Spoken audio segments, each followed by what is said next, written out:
Hey there, I'm your host Lesawi, and in today's video, we'll do a quick tutorial on line traces and their use cases. So with that said, let's begin.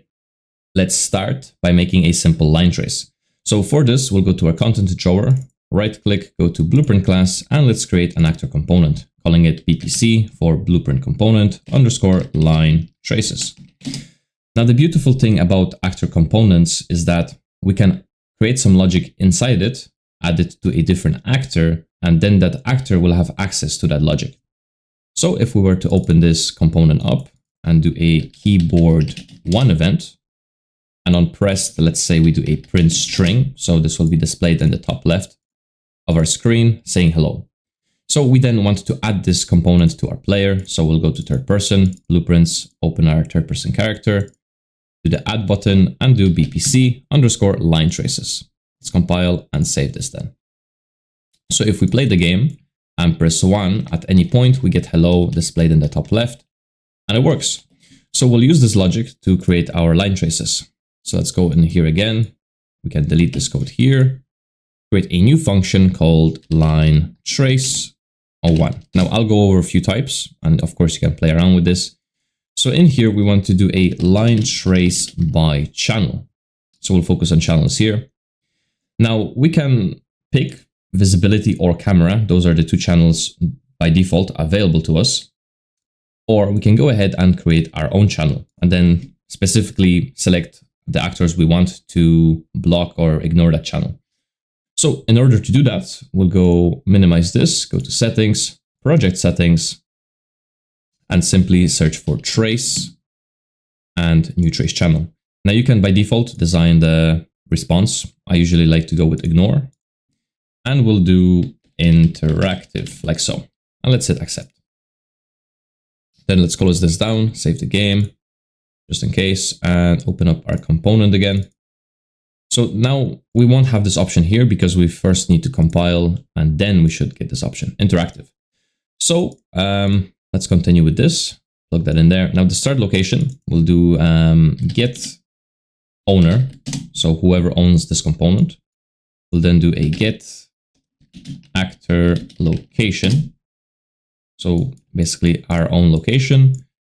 And for the end, what we can do is if we do a forward, get actor forward vector, and then let's say we choose a distance. So we'll multiply this by a set value. So how far in front of us, we can right click on the bottom pin and change it to float, either single precision or double, doesn't really matter.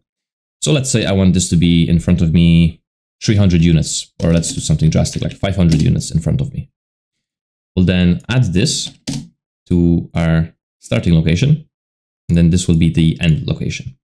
So interactive channel, trace complex, we can ignore this, actors to ignore. Again, we can do ignores ourselves, but we don't implement that trace, so we're okay. And for duration, how long we want to display this, let's say persistent, always on screen. Then we have the draw time, trace color if it didn't hit, trace color if it did hit. So at the very end, we can grab a branch, plug this into the condition, or even, let's not do a branch, let's do a simple print string. And if we drag this boolean into here, if we've hit something, it will tell us true. If not, it will say false and it will be red.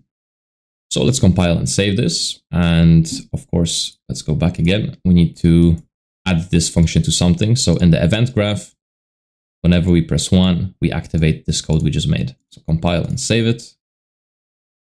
And if we hit play and press 1, we get this. Now, of course, this doesn't do anything. It's red and it says false. So if we want an actor to block this, now this could be very useful if you're, let's say, trying to do some damage to an enemy, trying to interact with something, open a door. There's multiple use cases for this. So let's go ahead and create a simple actor, blueprint class, actor BP underscore line trace test. Let's open this guy up. We'll add a static mesh to block our line trace, or you could do a sphere. And let's give it a mesh. So we have a cube available to us. A cube, there we go, shape cube. Now in the search bar here on the top right side, let's type collision.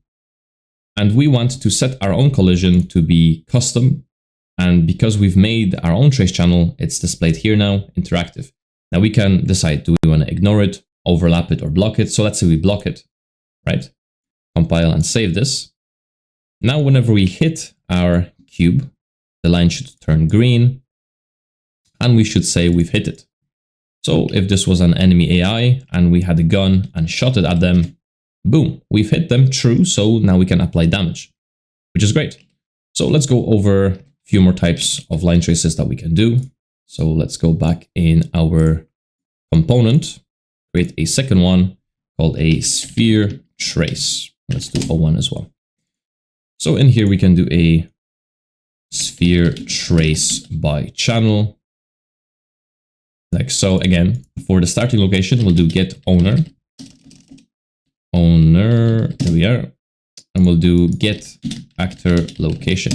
Now you could do the same idea with the previous one, that you have a distance forward that you want to go to. And instead of a sphere, this will give you a capsule. So you can imagine a sphere at the start being stretched out towards the end. But if you want this just to stay as a sphere, we can plug this into the end as well. So for the radius, now if you don't put anything, you won't have anything on the screen. So let's do 100. Let's be generous here. Again, trace channel, if we were to leave this at visibility, I'm pretty sure by default, our cube blocks it. So it does block it, so they would still trigger. But let's say it didn't block, so visibility was to ignore. Then our line trace here, if we do again a print string, would be red because it's going through visibility and our actor here ignores it. So let's do again on the screen persistent, and this should be okay. So compile and save. Event graph, copy our key 1, change it to key 2, grab our sphere trace, plug it in there, compile and save, play the game, and now we have access to this. So, oh yeah, I guess the player blocks it, so that's why we get it. So let's quickly just go in here and do back to interactive. Or let's say we create another one. Actually, that's good. Great. So settings, project settings, trace, and we'll create another one called cube. And we'll do it ignore as well. Accept. So now if our sphere trace goes through, let's compile first, goes through cube, on the cube itself, we ignore it. So if we go and play, this will be red. And if we're close to our cube and still press it, it's red, unless it's going to block that channel. So let's do block, compile and save it. Now, around us, still red, but once we get close, it's going to be green. So that's great. Now let's go over a more complex line trace that we can design. So back into our component, let's create a new trace called line trace 02. In here then, we'll begin as we did before. We'll grab our line trace by channel. And the way I want this to work is I want multiple line traces from the same source. So what we'll do is we'll get a for loop. There we are, not for each loop, for loop. Now the first index and the last index, that's up to you. I wanted to do -10. Begin at -10, I will finish it at 10. So that's great. Then we want to design how much separation there should be between the line traces. So from index, we'll do a multiply, and this value here is going to be how close or how far apart these lines are. So I'll do a value of 50. You can of course play around with this. What we then want to do is we want to get our owner's location. So get owner, and we'll do get actor location like so. And we of course then want to design how far these lines should go to. So we'll do get actor forward vector. And let's multiply this by, again, right clicking on a bottom pin, double precision here. I'll do something like 2000. So it goes very far. And we want to add this to our location like so. And from here, we can do either split, get XYZ, Or if you do drag out and do break, we can break the vector as well. So on the start location, we'll get our actor's location. So we could just even do this, keep it more clean. This goes in there. And for the end, I actually want to split this, or you could just do make. So same thing, make vector for X, Y, Z, or you could split that. Again, completely up to you.